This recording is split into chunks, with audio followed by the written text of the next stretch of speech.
Oh, fuck me. Hey guys, how's it going? Sorry if it's a bit loud. With me and Joe are currently on our way to Allmotion Tuning and Performance for a dyno day with Hack Engineering, Head Turners UK, and something else, I think. Both me and Joe are running stock power, I think. Yeah, I don't think Joe's got a revamped ECU or anything like that. I definitely don't. Mine's still pretty stock, but I'm mainly going just to see what my stock power's like after I refresh the engine over winter. Because I do have a few bits to go onto the car, such as a chip, some 328 exhaust headers, and I didn't put those on yet because I wanted to see what sort of gains I'd be getting afterwards. So it's nice to get sort of like a base figure. Obviously you have a figure from factory, but I mean this car was produced in '94, so that was quite a while ago, 26 years to be precise. So it's just gonna be good to get a like just a nice base figure, and then once I've got all the other stuff done, maybe get it done again, and see how it goes. So yeah, I only just started YouTubing after sort of I had my car on the road after rebuilding the engine, but I used both Hack Engineering and Allmotion tuning when doing mine. Basically, I got Hack Engineering, they supplied most of the parts like gaskets and stuff like that. They also gas flowed my head and replaced the valve stem seals on it for me as well. And then when it came to me putting the engine back in, it wasn't working, and for about a month I had other people come out, nothing worked. I then finally got a trailer to Allmotion Tuning Performance, who recommended to me by Hack Engineering. I left it with them for like a day and a half, yeah, and then got a video from them with it running. Basically I had plugged something in wrong, one of the plugs was fused, and I put the fuel pipes on around the wrong way. So yeah, it's kind of cool to go back now with the car driving after a while and get it on their dyno. So yeah, catch you then. This dyno comes 225 miles an hour, so probably 4th, 5th maybe, I don't know. Depends on mine. So as you can see, all the cars are made COVID safe with a fancy little steering wheel and a fucking seat cover.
Look at her. Fancy, fancy. I'm pretty good at banging good.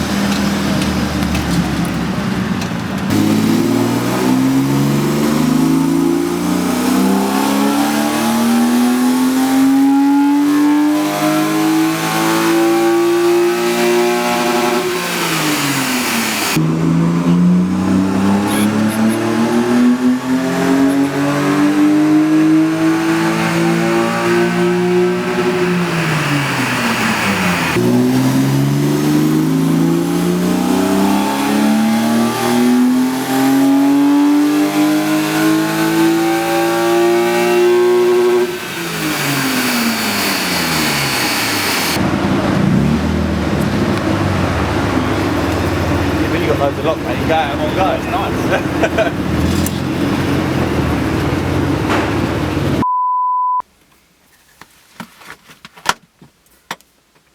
Cool. Right, so just got home from the dyno day. Actually pretty surprised with how well my car turned out. See, I was sort of thinking I was only going to get about sort of 180 brake horsepower from the car, considering all it's done, it's had a refresh over winter.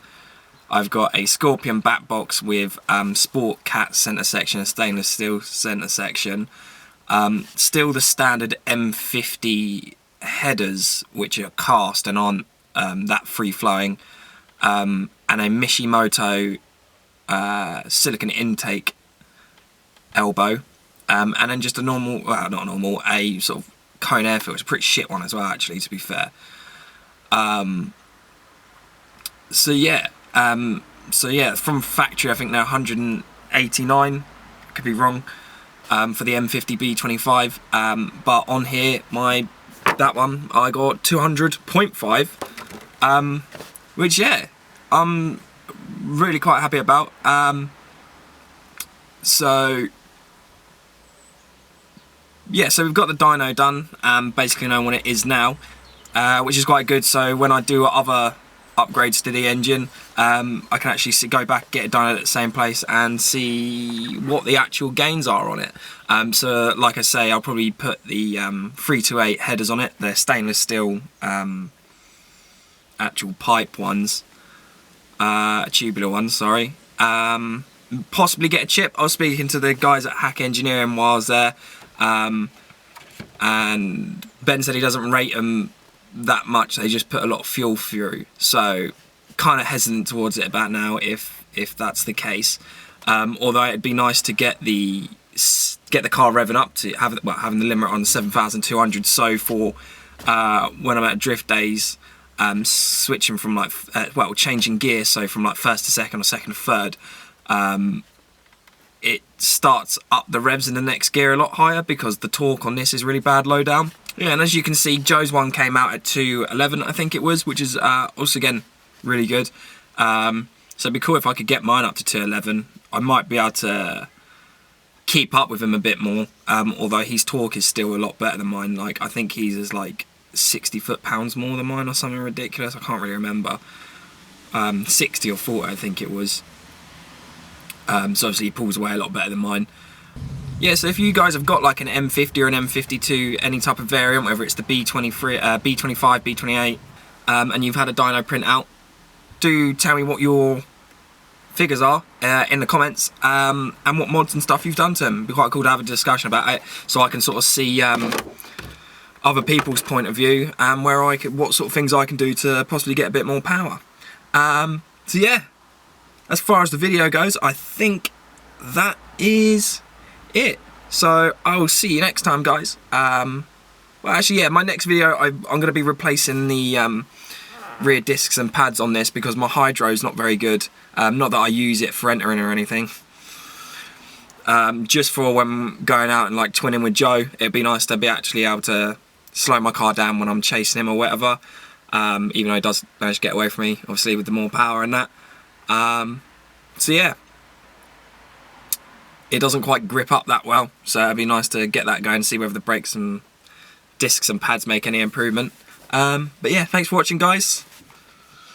See you next time. I was saying, do one of those. I don't know how you finish it. Yeah. Good job.